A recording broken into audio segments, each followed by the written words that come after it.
You know, in tech you hear about battles all the time, but every once in a while, a real war breaks out, one that defines a whole generation. And that's what we're talking about today. We're diving deep into this crazy, high-stakes fight for the actual brains of AI. It's this classic Titan versus Challenger story, and it could change everything. And it all kicks off with a secret weapon. Okay, just think about this for a second. Imagine if one company, and only one company, made the one tool an entire industry needs to survive. It sounds like something out of a movie, right? Well, in the world of AI, that's exactly what's happening. And that secret homemade oven we just mentioned? Oh, it is very, very real. And it's sparking a showdown worth trillions of dollars. So, to really get what's going on here, you've got to look at this whole AI boom as a modern-day gold rush. Seriously. And you know the old saying, right? In a gold rush, the people who really get rich aren't the ones digging for gold. Nope, it's the ones selling the shovels. And that metaphor? It's perfect for what's happening right now. I mean, think about it. Every single company, from a tiny startup in a garage to the biggest corporations on the planet, they are all racing to build the next big thing in AI. That's the gold. But to do any of it, to even start digging, they all need one essential tool, these super specialized computer chips. Those are the shovels.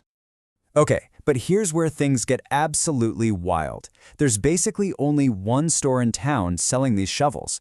For years, one company has had a complete stranglehold on the market, Nvidia. They control a mind-blowing 80% of all AI chips. They built the best shovels, and everybody else had no choice but to get in line and pay up. Now, to really understand this war, you need to know there are two main parts to AI. First up is training. The best way to think about this is like sending the AI to college. It's this huge, super expensive, one-time thing to make it smart. But then comes the second part, inference. And that's the AI actually doing its job, answering your questions, generating images, for every single person, every second of every day, forever. And just like that quote says, inference is this never-ending, constantly growing cost. And that right there is where the whole battlefield is shifting. All right, so this is where our two big players step into the ring. And they have totally different ideas about how to solve this problem. The best way to frame it? It's like a showdown between a world-class master chef and a pancake machine. So, on one side you've got Nvidia's chips, their GPUs. Think of these like a Swiss Army knife. They're incredibly versatile, right? They can do pretty much anything you throw at them. And then on the other side you've got Google's chips, their TPUs. These are more like a specialized robot on an assembly line. They're built to do one single job, but man, they do it with unbelievable speed and efficiency. Yeah, so Nvidia's GPUs, they really are the master chefs of the computer world. They are these general-purpose beasts. They're amazing for the really hard work of training an AI, but they can also power your favorite video game. Super flexible, super powerful. For years, they've been the go-to tool for every single AI developer. The only problem? Well, hiring a master chef is really, really expensive. So, Google's response to this? It's kind of brilliant, actually. They didn't try to build a better chef. Nope, they built a pancake machine. Their chip is called the TPU, and it's what's known as an ASIC. Don't worry about the term. It just means it's built for one job and one job only.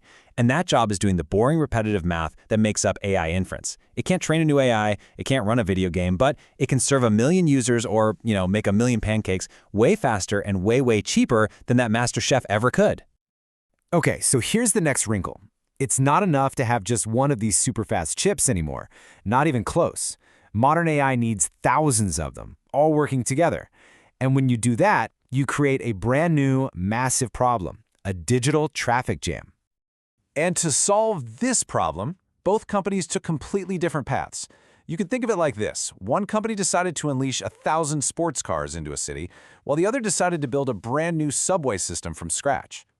So Nvidia's way of doing things is to take thousands of their master chef GPUs and connect them all with a bunch of fancy high-speed cables and switches. Each chip on its own is like a screaming fast sports car. But what happens when you put 1,000 sports cars on city streets and tell them all to talk to each other? You get gridlock, traffic jams. These data bottlenecks become a huge headache. Google's approach? Totally different. They designed their pancake machine, TPUs, from day one to be part of a giant system. They're literally bolted together into these huge things called pods, and they have their own custom-built, super-fast connections between them. It really is like a subway system. There are no roads, no traffic lights, just dedicated tunnels for everything to zip through. The traffic jam problem? It just goes away. So, all of this leads to the big mystery at the heart of this whole thing. If Google's chips are so much more efficient for the most expensive part of AI, why isn't everyone using them? What's the catch? Well, the answer is this powerful, invisible wall. You could even call it a secret language. I mean, that's the multi-trillion-dollar question, isn't it? On paper, the numbers often look better for the challenger. So how is the big guy still holding on to 80% of the market? What is their secret weapon? The weapon is software. For more than 15 years, Nvidia has been carefully building this whole world called CUDA. It's basically the special programming language that developers use to talk to Nvidia's chips. It's what every single AI student learns in college, it's in all the textbooks, and pretty much all the AI code in the world is built on it. You could say it's the English of the AI world. And that is the trap. See, Google's chips speak a completely different language. So to use them, a company would have to rewrite all their code, retrain all their engineers, basically just rethink how they do everything. And when faced with that massive job, most companies just decided, you know what, it's easier to just keep paying Nvidia for the language we all already know. And that right there, that is Nvidia's software moat. It's a brilliant, deep, powerful defense protecting their castle from any invaders. But here's the thing about moats. They can be crossed, especially when it becomes way too expensive to stay inside the castle. And that's where we are now. The final act in this whole drama starts with a very simple, very painful reality. The billion-dollar electric bill for running all this AI is finally coming due. And I mean, just look at these numbers. They are absolutely staggering. What you're seeing here is the total cost to run a 1,000-chip system for just 3 years. Check out that bottom line. The Nvidia system costs $177 million. The Google system, $78.5 million. That is 56% cheaper.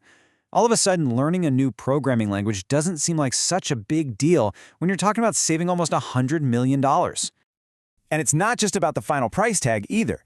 It's about raw efficiency. For those key AI jobs, you know, the pancake-making stuff, Google's chips deliver almost 5 times the performance for every single dollar you spend. When you're a company operating at this massive scale, a number like that is the difference between actually making money and just lighting piles of cash on fire. And a huge chunk of that cost, it's just the electric bill.